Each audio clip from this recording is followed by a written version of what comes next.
Week 5, Unit 5.1. We have studied three types of structures in C: sequential structure, selection structure, and repetition structure. We have thoroughly studied what is sequential structure and what is selection structure. Now, the third type of structure, that is repetition structure. Repetition structure basically tells you that a particular statement or a group of statements can be repeated a given number of times.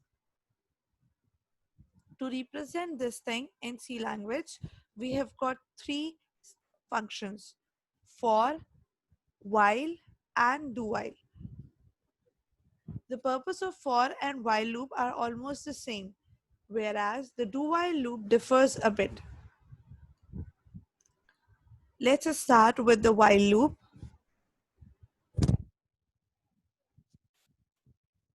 What is a loop? A loop is basically a statement that repeats itself until a certain condition is being fulfilled, or a certain condition becomes false. Till that point, the loop is continuously going to repeat itself. While the loop is going to repeat itself, it is going to execute a group of statements or a particular statement that is associated with it, which is written under the parenthesis of that particular loop.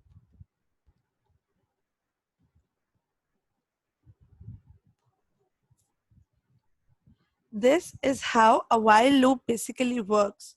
If you see the flowchart, you can better understand how a while loop is working for the given example. We have an integer product 2.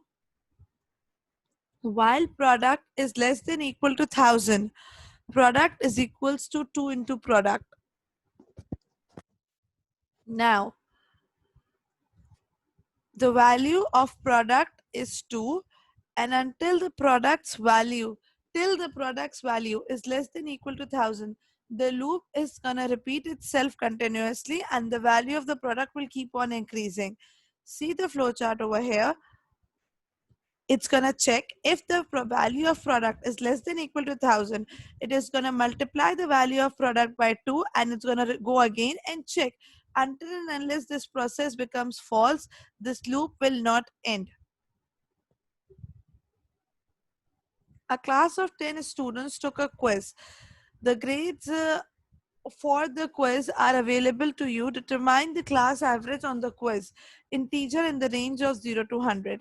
So what you need to do for this particular one question is that there are 10 students and you need to get their input, you need to get their marks, their grades input at runtime.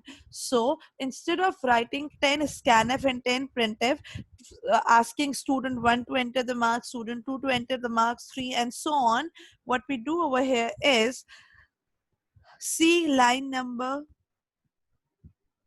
18, where there is a while loop which says counter is less than equal to 10. On line number 15, we have assigned a value. On line number 15, we have assigned a value to the counter, that is 1. 1 is my starting point of the loop. Whenever we're going to write a loop, we have to give a starting point to that loop, and we need to give a condition that the loop has to fulfill. If we do not give this condition, what will happen? If we give a condition that will always remain true and will never turn into false, then it will turn into an indefinite loop. It will turn into infinite loop, a loop that will never end. In order to obtain a loop with a definite number of runs, you need to give a condition that at one stage will become false. While counter is less than equal to 10, printf enter the grade, scanf take the grade input, total is equals to total plus grade. And here is the increment. Counter is equals to counter plus 1. If you can just recall the increment decrement operator that we have studied. So for this particular statement at line number 22, what else can we write? For this particular statement, we can also write counter is equals to, not counter is equals to, we can simply write counter plus plus, and it will do the increment in the value of the counter when it will go back to the line number 18 to check whether the condition is still true or not. Instead of writing counter is equals to counter plus 1, we can simply write counter plus plus, which is an increment operator which we have studied previously while studying operators. All the operators that we have studied previously are mostly applied in the loops. If you see on line number 18, counter is less than equal to 10 is also less than equal to is also an operator which is known as the relational operator. So this is how the while loop work. It is based on three things. Number one, point number 15, line number 15, which says the initialization of the loop, line number 18, the condition, and line number 22, which has the increment operator for this loop. Seeing the output of this loop, you can see that 10 times the grade has been given input and average has been calculated accordingly. Now, the for loop. For loop is similar, is somewhat similar to the while loop, only this arrangement of the syntax is different. The remaining remains the same, the logic remains the same, the concept remains the same, the statements remain the same, but the arrangement of the statements is different in the for loop.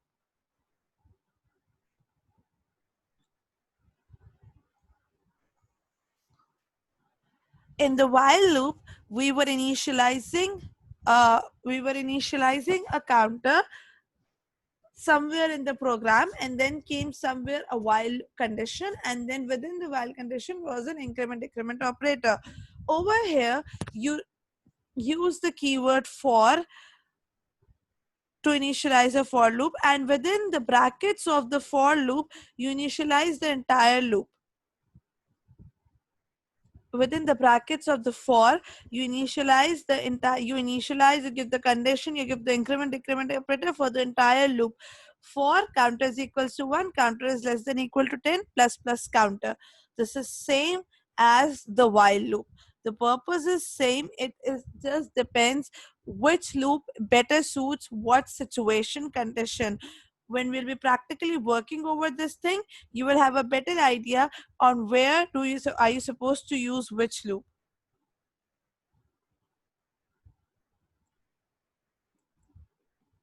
The flowchart, which is almost the same as it was for the while loop, and there is a sample program.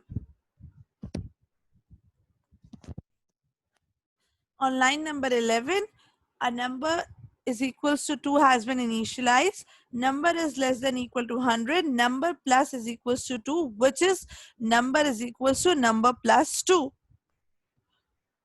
Sum plus is equals to number is a statement which means sum is equals to sum plus number, and that is the end of the loop until and unless the value of number is less than equal to 100, the loop will continue to run.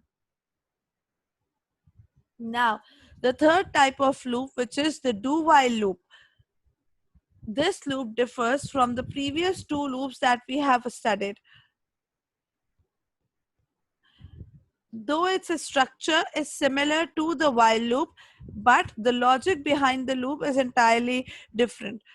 The do while loop, the while loop and the for loop will only run when the condition is true. When the condition would be satisfied, only in that case both the loops will execute, and whatever is written within the parenthesis of the loops will be executed. But the case is different when you talk about a do while loop. In a do while loop, in a do while loop, whether the condition is true or not, the loop will execute once before checking the condition. Like you can see over here, do is a keyword which is used within the parenthesis of do. Whatever is written will be executed once, and then after the parenthesis there is a condition with while keyword which says plus plus counter is less than equal to 10. So before checking the condition, the loop has already run once, and now it's checking the condition. If the condition is false, the loop will not go back, the control will not go back to do, but will move forward. But if the condition is false, I'm sorry, if the condition is true, the control will go back to do and will execute the printf statement. The do while loop is comparatively more practically used as compared to the for and while loop. You can see the flowchart over here.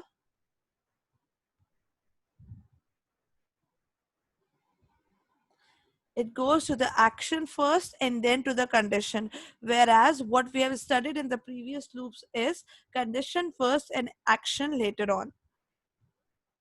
Here is an example to understand the do while loop.